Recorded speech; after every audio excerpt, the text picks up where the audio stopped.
Em destaque no Panorama CBN, Congresso aprova a redução do preço do combustível e amplia gastos fora do teto. TSE avalia a proibição do uso de deepfake na campanha eleitoral. Discord tem 2 dias para suspender a funcionalidade de transmissões ao vivo após ordem do governo. Câmara aprova projeto que cria aluguel sem fiador e com desconto em folha. Resgates entram em fase final na Colômbia após terremoto devastador. Hoje é quinta-feira, 13 de agosto de 2026. Oi, tudo bem? Eu sou Bianca Santos e esse é o Panorama CBN da manhã. Eu te conto em menos de meia hora o que de mais importante acontece no Brasil e no mundo. Vamos juntos! Começo contando que, com o apoio do governo, o Congresso Nacional aprovou um projeto que permite extrapolar o teto de gastos em até 7 bilhões e meio de reais neste ano eleitoral. Como contrapartida, o texto sinaliza um ajuste nas contas públicas em 2027. As novas despesas foram incluídas num projeto que originalmente tratava só de receitas extraordinárias do petróleo para compensar a redução de impostos sobre combustíveis. O texto final aprovado abrigou diversos dispositivos adicionais e incentivos tributários direcionados a múltiplos setores da economia. A proposta assegura uma subvenção de 1 bilhão e 200 milhões de reais para o setor de etanol, prorroga benefícios fiscais para as cadeias de fertilizantes e minerais críticos e concede isenções tributárias vinculadas à realização da Copa do Mundo Feminina no Brasil no ano que vem. A flexibilização das regras fiscais permitiu a liberação de recursos adicionais que não serão contabilizados nos limites de gastos do arcabouço.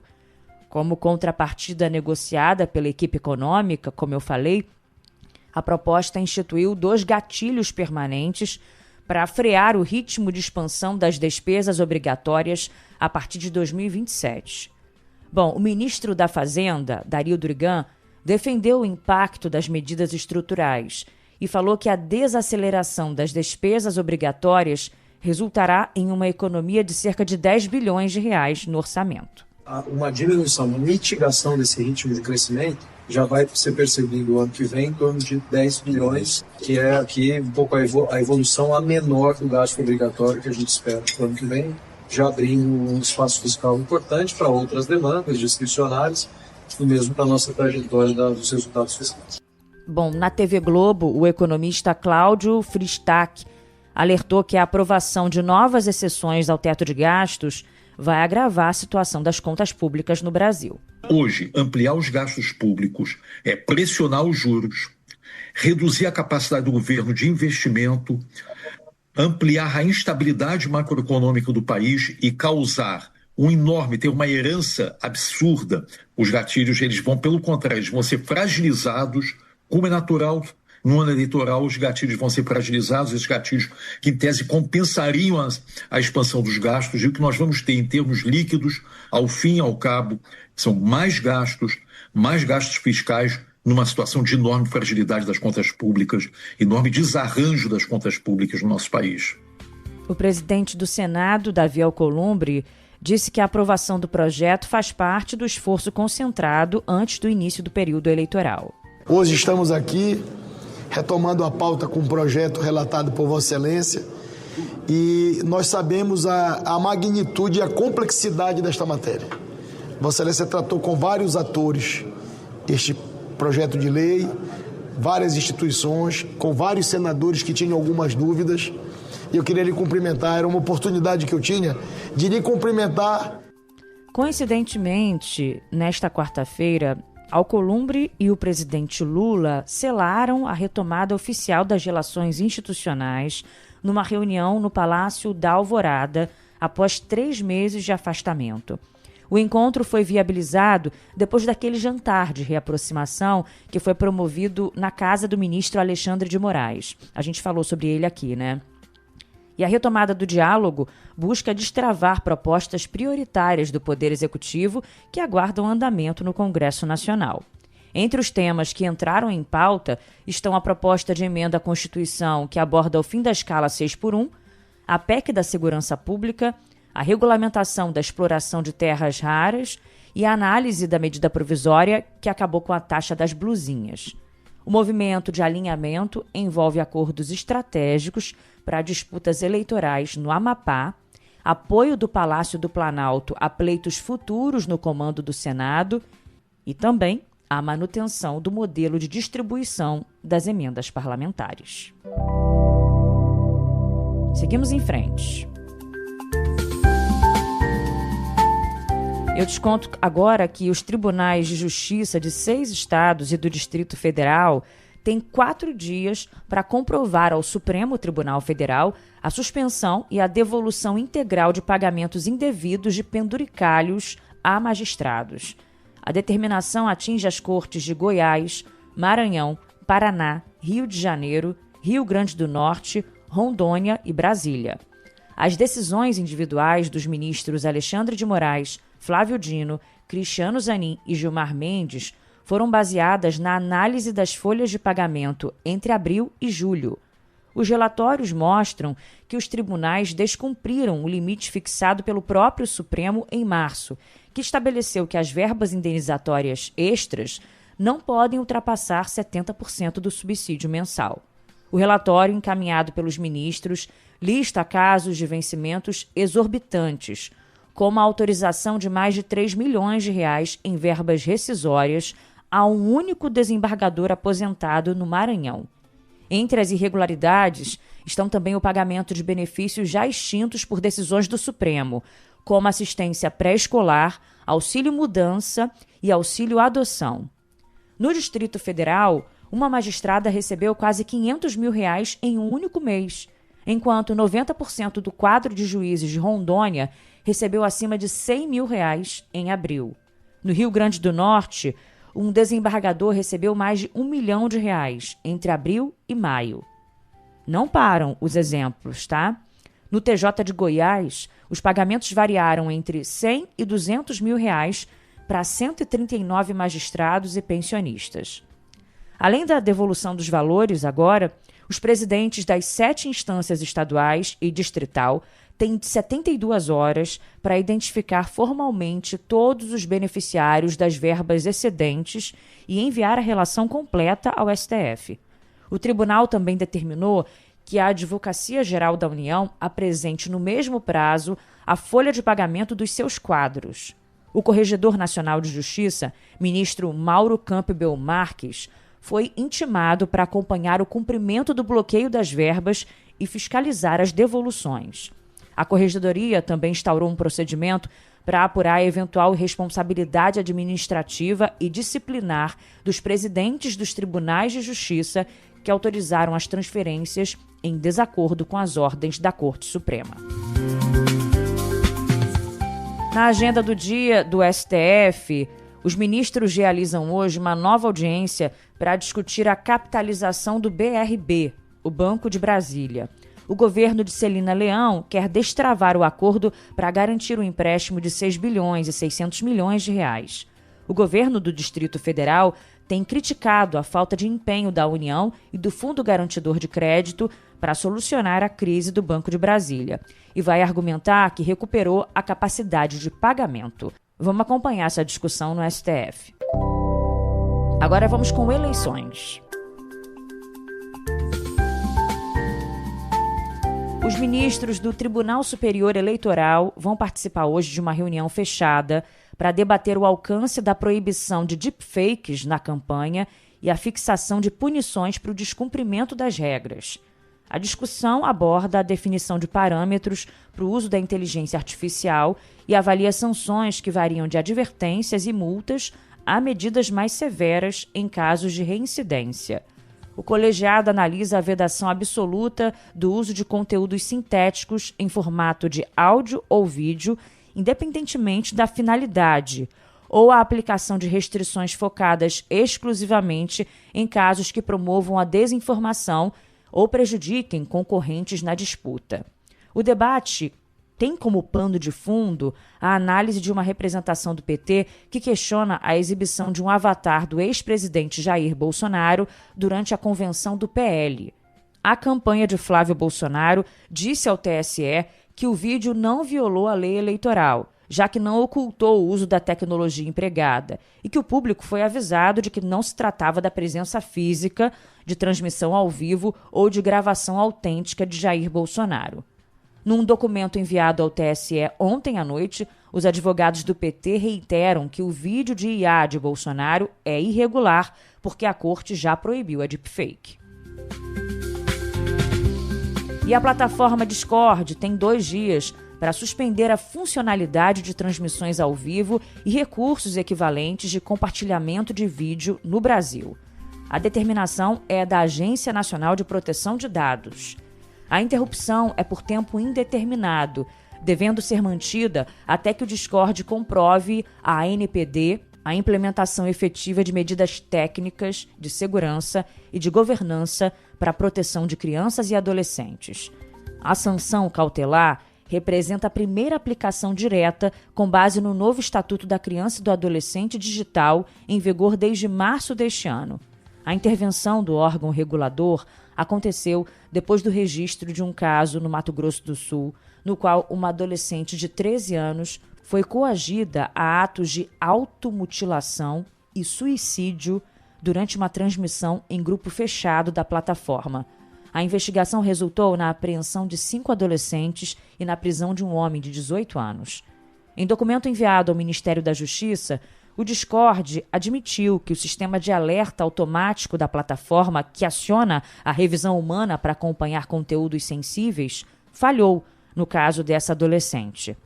O especialista em tecnologia e inovação, Arthur Igreja, cobrou investimentos em moderação ativa e filtros preventivos de áudio e vídeo no Discord.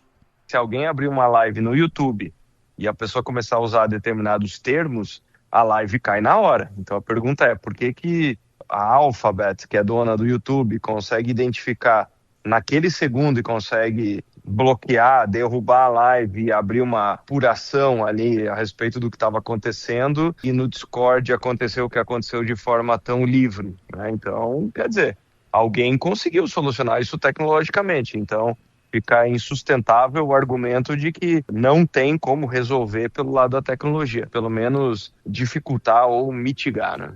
A gente ouviu a palavra também do advogado Ariel de Castro Alves. Ele é da Comissão de Defesa dos Direitos da Criança e do Adolescente do Conselho Federal da OAB. E ele falou que a plataforma falha ao depender exclusivamente de denúncias de usuários. O grande problema aí que foi detectado pela Agência Nacional foi exatamente do Discord depender das denúncias dos usuários. E muitas vezes os usuários eles também estão participando dos próprios crimes. Então, é necessário que essas empresas invistam em equipes, em especialistas, em sistemas que possam garantir a proteção das pessoas, principalmente das crianças e adolescentes. O Discord considerou prematura a decisão da Agência Nacional de Proteção de Dados e disse que não tolera grupos ou indivíduos que promovam ou incitem a violência. A plataforma também enviou à Advocacia Geral da União uma proposta que poderá servir de base para a negociação de um termo de ajustamento de conduta. Vamos ver o que vai sair disso, né?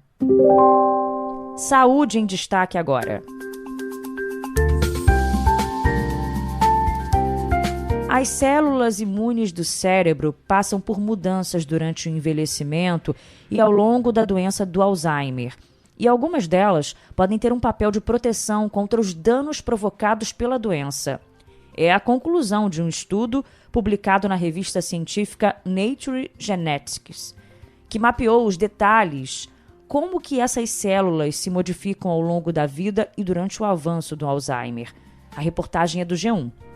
Pesquisadores analisaram mais de 830 mil células imunes cerebrais de origem mieloide, que se originam na medula óssea e migram para o sistema nervoso, e também os macrófagos perivasculares, que ajudam a regular a resposta imunológica no sistema nervoso. As células foram obtidas do córtex pré-frontal de 1.607 doadores de várias idades e com variados graus de alterações relacionados à doença de Alzheimer. A análise permitiu identificar subclasses formadas por subtipos distintos de células imunes, e acompanhar como que essas populações mudam com o envelhecimento e com a doença.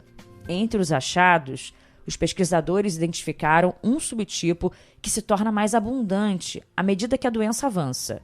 Segundo o estudo, essas células não parecem contribuir para os danos cerebrais. Ao contrário, elas aumentam a capacidade de englobar e eliminar materiais considerados nocivos, o que sugere uma função protetora. Experimentos realizados com tecidos humanos e modelos de camundongos mostraram que os efeitos benéficos dessas células dependem da sinalização de uma proteína. Segundo os pesquisadores, as descobertas abrem caminho para o desenvolvimento de tratamentos que busquem fortalecer as defesas imunológicas naturais do cérebro, em vez de concentrar as estratégias terapêuticas só nas placas de proteína amiloide, uma das principais características da doença de Alzheimer. Tomara que essa descoberta aí traga bons frutos, né? A curto prazo, quem sabe, e que a gente possa tratar o Alzheimer com mais eficiência. Tem uma nova aqui sobre FGTS. O Tribunal Superior do Trabalho mudou a regra sobre qual justiça deve julgar ações relacionadas ao saque do Fundo de Garantia do Tempo de Serviço. A partir da nova orientação, o que vai definir o caminho processual é o motivo pelo qual o trabalhador quer retirar o dinheiro do fundo. Na prática, pedidos relacionados ao fim ou à suspensão do contrato de trabalho, como demissão sem justa causa, rescisão indireta, acordo entre empregado e empregador ou encerramento das atividades da empresa, vão continuar sendo analisados pela Justiça do Trabalho. Já situações em que o saque pode ser feito por um motivo que não depende da relação de emprego, por exemplo, doença grave, aposentadoria, financiamento habitacional ou calamidade pública, nesse caso, esses pedidos deverão ser discutidos na Justiça Comum. A decisão foi tomada durante o julgamento de um incidente de recursos repetitivos, mecanismo usado para uniformizar o entendimento dos tribunais sobre questões que se repetem em milhares de casos. Com isso, o TST, Tribunal Superior do Trabalho, alterou uma posição que vinha sendo adotada há anos pela própria Corte e buscou encerrar uma divergência com o Superior Tribunal de Justiça. E a Câmara aprovou, nesta quarta-feira, um projeto de lei que cria uma nova modalidade de garantia para a locação de imóveis, através da consignação de parte do salário. O limite estabelecido no projeto é de até 30% do salário. Com a consignação, o locatário fica dispensado de buscar fiadores para o contrato ou fazer um depósito calção, por exemplo. A garantia agora também pode ser a possibilidade de desconto na folha salarial. Podem participar da nova modalidade empregados privados, servidores públicos, pensionistas e aposentados. O projeto já estava em tramitação na Câmara desde 2011 e agora segue para análise do Senado Federal. Depois, vai precisar ser sancionado pelo presidente Lula. Agora o noticiário internacional.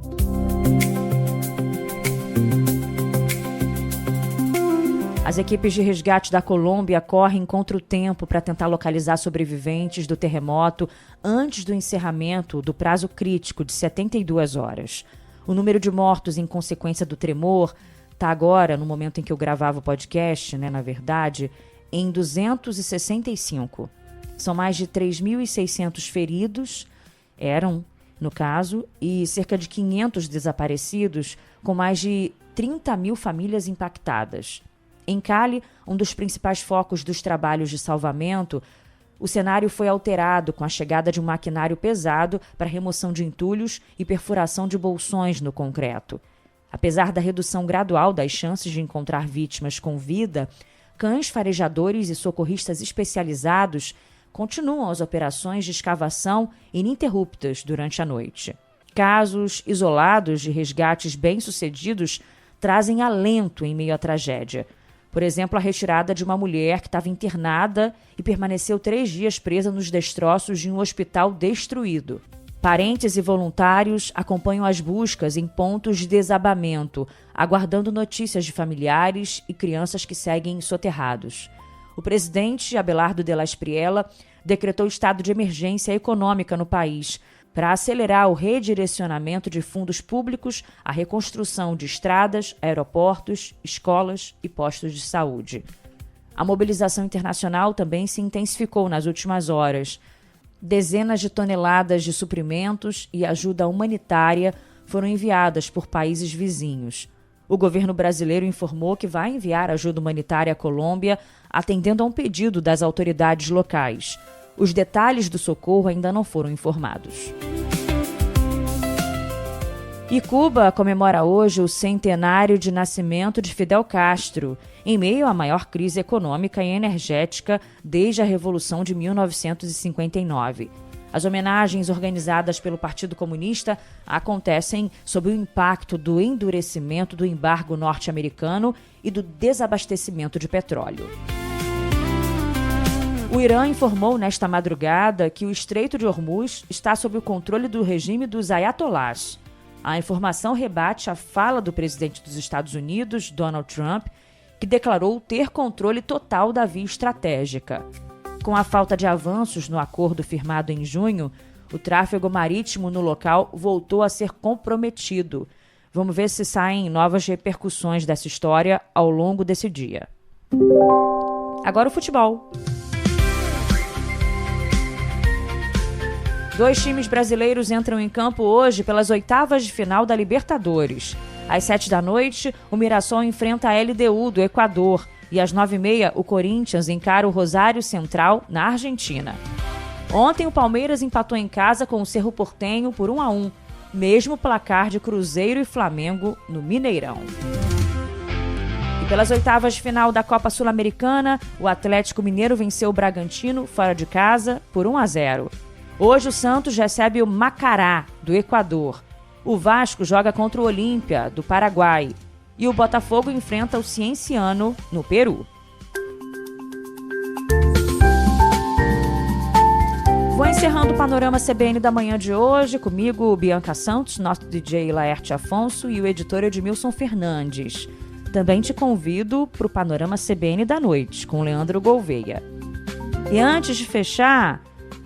participa do nosso sextou musical amanhã, manda mensagem para mim pelo Instagram biancasantos.bia, por e-mail bianca.santos@cbn.com.br. Vou dar uma passada também na caixinha de comentários do Spotify e peça lá o seu pedido musical para encerrar o Panorama de Sexta, tá bom? Te espero. Um beijo, obrigada pela companhia e até amanhã.